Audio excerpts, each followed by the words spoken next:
Chapitre 2. Le langage des arbres. D'après le dictionnaire, le langage est la capacité des hommes à s'exprimer et à communiquer entre eux. Nous serions donc les seuls aptes à parler, puisque la notion ainsi définie se limite à notre espèce. Est-ce bien certain? Pourquoi les arbres ne s'exprimeraient-ils pas? Une chose est sûre, ils ne parlent pas et n'émettent aucun son. Les branches qui craquent quand il y a du vent, le bruissement du feuillage sont des phénomènes passifs, indépendants de leur volonté. Les arbres disposent cependant d'un moyen d'attirer l'attention, l'émission d'odeurs. Les odeurs seraient un moyen de communication? Mais oui, et même un moyen auquel nous reconnaissons une certaine efficacité. Sinon, pourquoi utiliserions-nous du parfum et des déodorants? Notre seule odeur corporelle suffit pourtant à interpeller le conscient et le subconscient de nos congénères. Il existe des personnes que nous ne pouvons pas sentir, d'autres au contraire, dont l'odeur nous attire irrésistiblement. D'après les scientifiques, les phéromones présentes dans la sueur joueraient un rôle déterminant dans le choix du partenaire avec lequel nous souhaitons nous reproduire pour assurer notre descendance. Nous possédons un langage olfactif secret, ce dont les arbres peuvent aussi se prévaloir. Dans les années 1970, des chercheurs ont mis en évidence l'étonnant comportement d'une espèce d'acacia de la savane africaine dont les feuilles sont broutées par les girafes. Pour se débarrasser de ces prédateurs très contrariants, les acacias augmentent en quelques minutes la teneur en substances toxiques de leurs feuilles. Dès qu'elles s'en rendent compte, les girafes se déplacent vers les acacias voisins. Voisins? Non, pas tout à fait. Elles ignorent tous ceux qui se trouvent dans le périmètre immédiat du premier arbre et ne recommencent à brouter qu'une centaine de mètres plus loin. La raison en est surprenante. Les acacias agressés émettent un gaz avertisseur, dans ce cas de l'éthylène, qui informe leurs congénères de l'imminence d'un danger. Aussitôt, les individus concernés réagissent en augmentant à leur tour la teneur en substances toxiques de leurs feuilles. Les girafes qui n'ignorent rien du manège se déplacent jusqu'aux arbres non avertis. Ou bien elles remontent le vent, les messages olfactifs étant transportés d'arbre en arbre par l'air. Si elles se déplacent dans le sens contraire au vent, le premier arbre voisin n'aura pas été informé de leur présence et elles n'auront pas à interrompre leur repas. Nos forêts tempérées sont le théâtre de phénomènes similaires. Les hêtres, les chênes, les sapins réagissent eux aussi dès qu'un intrus les agresse. Quand une chenille plante ses mandibules dans une feuille, le tissu végétal se modifie aussitôt autour de la morsure. Au surplus, il envoie des signaux électriques, exactement comme cela se produit dans le corps humain en cas de blessure. L'impulsion ne se propage pas en millisecondes, comme chez nous, mais à la vitesse d'un centimètre par minute. Il faut compter 1 heure de plus pour que les anticorps qui vont gâcher la suite du repas des parasites soient synthétisés. Les arbres ne sont pas des rapides et, danger ou pas, c'est là leur vitesse maximale. En dépit de cette lenteur, aucune partie de l'arbre ne fonctionne isolément. Un agresseur met les racines en difficulté? L'information gagne l'ensemble de l'arbre et déclenche, si nécessaire, l'émission de substances odorantes par les feuilles. Pas de n'importe quelle substance.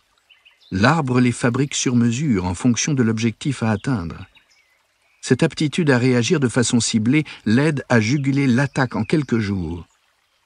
Parmi tous les insectes qu'il sait reconnaître, un arbre est en effet capable de repérer le chenapan qui s'en prend à lui, car chaque espèce possède une salive spécifique qui permet de l'identifier avec certitude.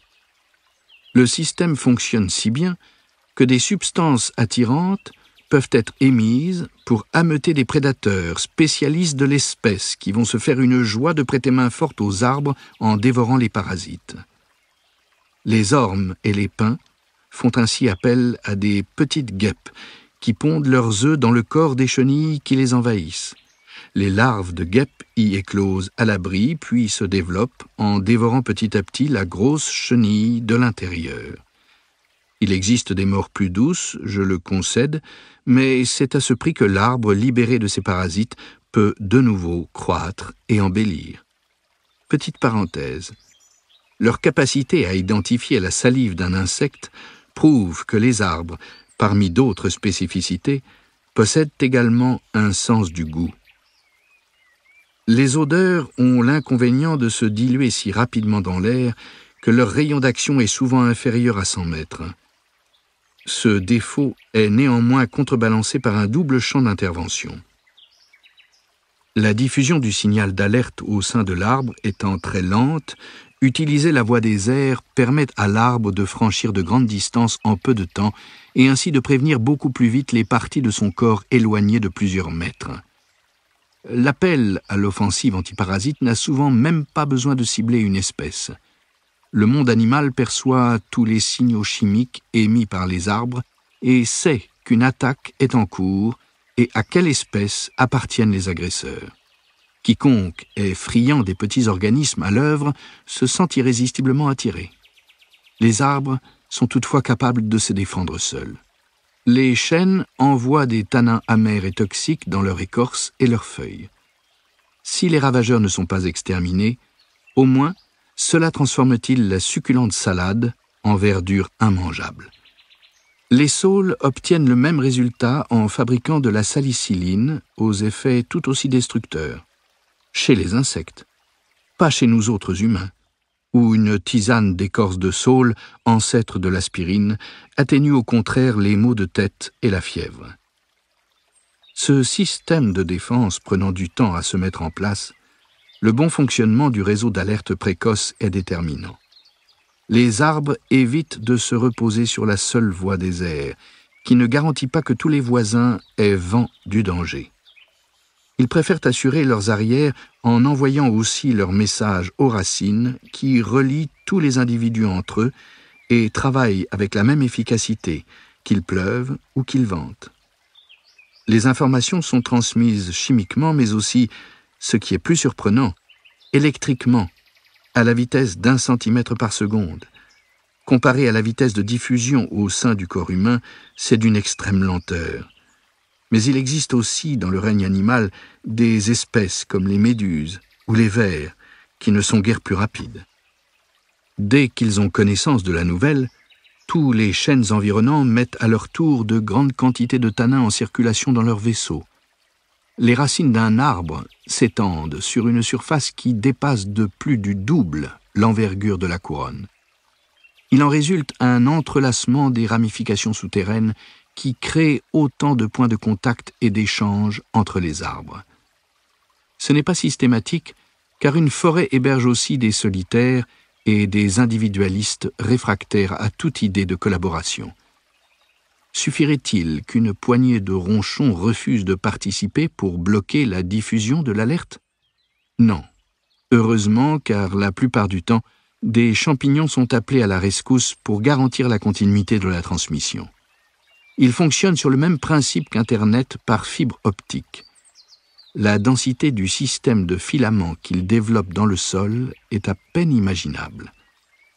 Pour vous donner une idée, une cuillerée à café de terre forestière contient plusieurs kilomètres de ces filaments appelés ifs. Au fil des siècles, un unique champignon peut ainsi s'étendre sur plusieurs kilomètres carrés et mettre en réseau des forêts entières.